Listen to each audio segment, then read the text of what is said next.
The original Worms was created by a young programmer named Andy Davidson. He showed a demo called Total Wormage to Team 17 back in 1994, and the rest is history. By 2011, the series was a staple of British gaming, known for its turn-based combat where teams of annelids, fancy word for worms, tried to blow each other up. But here is the twist for the mobile version. Unlike previous mobile ports done by THQ Wireless, Worms 2011 Armageddon was developed by Electronic Arts. They partnered with Team 17 to bring a fully optimized version to our phones. It was released on iOS, Symbian, and crucially for Java and Android. You controlled a squad of up to 4 worms, taking turns to wipe out the enemy team. The terrain was fully destructible. If you blew a hole in the ground, that crater was permanent, forcing your enemies into tactical traps. The 2011 edition boasted 6 different environments with randomly generated landscapes, keeping every match fresh. It featured a single-player mode packed with 50 challenges and, of course, multiplayer mode where you handed your phone to a friend for hot seat battles. But you don't play Worms for the landscapes, you play for the weapons. And Armageddon had an arsenal of 36 tools of destruction. You had your staples, the wind-sensitive bazooka, the shotgun for double taps, and the explosive sheep that wandered aimlessly before blowing up.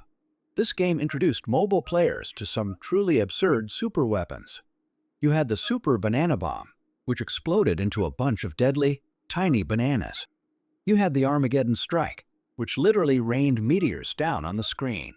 A giant and smiling statue of a donkey falling from the sky.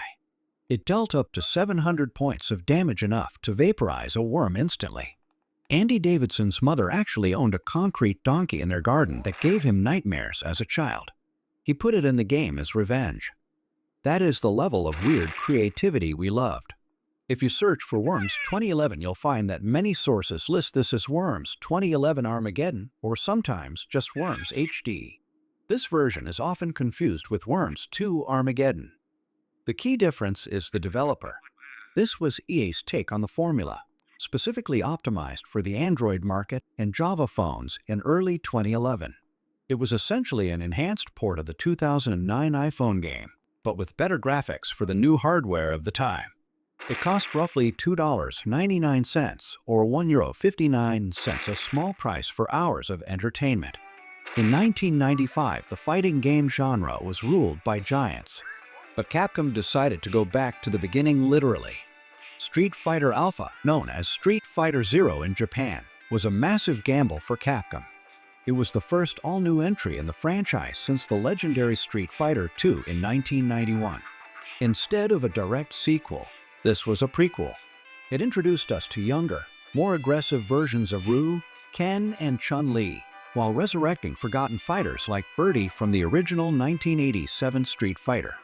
The arcade version was famous for 3 things: the 3-level super combo gauge, alpha counters that let you parry while blocking, and the introduction of fan favorites like the tragic Charlie Nash and the hilarious parody character Dan Hibiki. Let's be honest, the mobile port had to make sacrifices.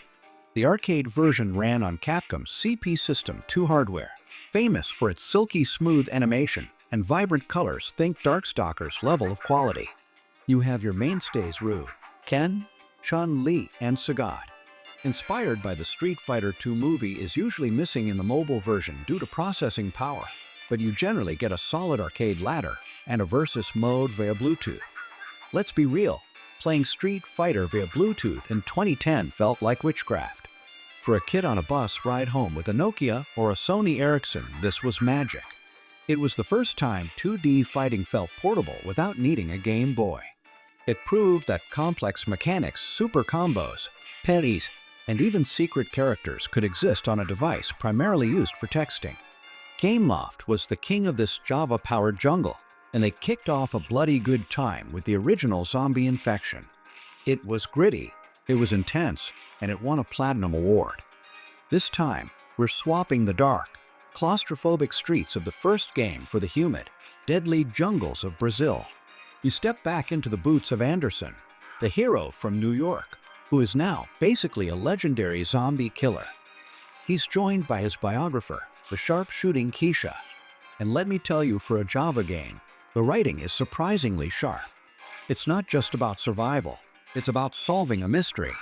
You're hunting for the source of the infection, which takes you from creepy diamond mines to hidden, high-tech laboratories. But a zombie game lives or dies by its action, and this is where Zombie Infection 2 gets interesting. The game uses a top-down perspective, but the controls were revolutionary for the time. You move with the keypad, but you aim with a moving crosshair. The developers actually made the sequel harder. In the first game, popping heads was easy. The aiming reticle moves constantly, forcing you to time your shots perfectly. One clean headshot drops a zombie instantly, but a body shot just slows them down. When you're surrounded by a horde in a narrow jungle path, that tension is real. One of the coolest features is the rotating cast. You play as 3 distinct characters. Anderson is your balanced soldier, but Keisha has dual-wields pistols, taking down 2 threats at once, and Jeremy, a native warrior who ditches the guns for spears and close combat brutality. However, if you're looking for pure survival horror, you might feel a slight shift here. The first game had jump scares, bodies leaping up at you. Zombie Infection 2 leans harder into action, almost like a mobile version of Resident Evil 5. You'll fight infected bats, giant bosses like a massive octopus, and the freakiest of all, smoke ghosts that phase in and out of visibility. Zombie Infection 2 worth absolutely your time. While the abundance of ammo and health packs might remove some of the survival tension for horror purists, the tight controls, fantastic boss fights, and incredible variety make it one of the best action titles on the Java platform. Thanks for watching. If you enjoyed this deep dive into classic mobile games, please like and subscribe. Let me know which nostalgic game you'd like to see next. I'll see you in the next video.